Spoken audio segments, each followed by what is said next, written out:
You got a good hold over? Yeah.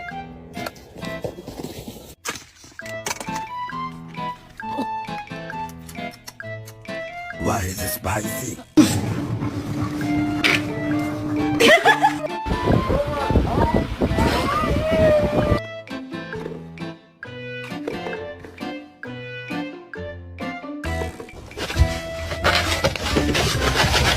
And that makes me question getting married. Can you like...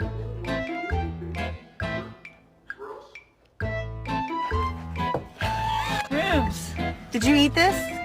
Huh? You did? Okay. Guilty.